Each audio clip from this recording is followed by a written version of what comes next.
বর্তমান ভারতের দালাল হিসাবে আমরা কাকেও কাজ করতে দেব না। আমরা ভারতের বিরুদ্ধে না, আমরা কোনো দেশের বিরুদ্ধে না। আমরা ইসলাম ধর্মের অনুসারী, সকলের কাছে আমরা কৃতজ্ঞ।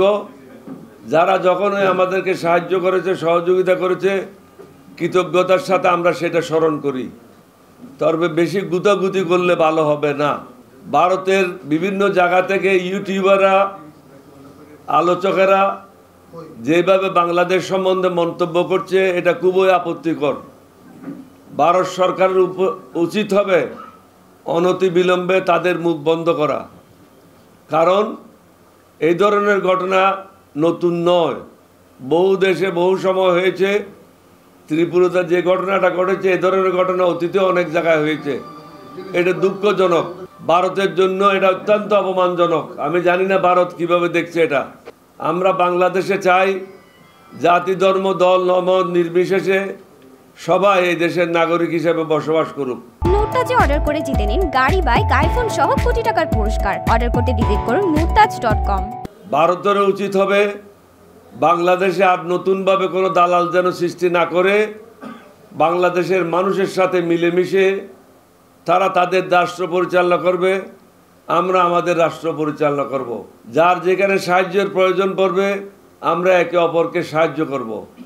তবে শত্রুতামূলক যে মনোভাব ভারত পোষণ করছে, সেটা যেন অনতিবিলম্বে বন্ধ করা হয়।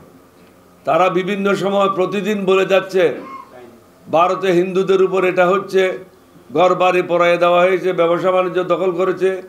আমি বলেছি, মমতা ব্যানার্জি, আপনি যে বক্তব্যটা রেখেছেন অত্যন্ত আপত্তিকর। আপনার উচিত আগে মোদিকে বলে ভারতের প্রত্যেকটা রাষ্ট্রে জাতিসংঘের শান্তি মিশন ওখানে কায়েম করা।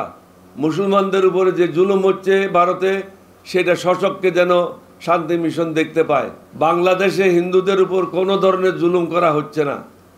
এইবার যেভাবে দুর্গা পূজা করেছে, বাংলাদেশে বোধহয় গত 50 বছর 60 বছরে এই ধরনের দুর্গা পূজা হিন্দুরা করতে পারে নাই। শান্তিপূর্ণভাবে হয়েছে এবং মুসলমানেরা পূজার মণ্ডপ পাহারা দিয়েছে। এটা একটা বিরল ঘটনা।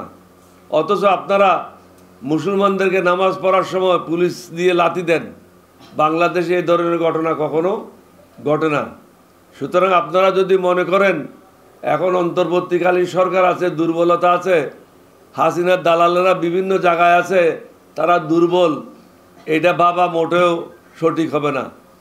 আমাদের যে যুব সমাজ, তাদের সংখ্যা প্রায় 12 কোটির মতো। এই যুব সমাজ 12 কোটি হলো আমাদের সেনাবাহিনীর সদস্যদের মতো। বাংলাদেশকে সহজভাবে নেওয়া উচিত হবে না।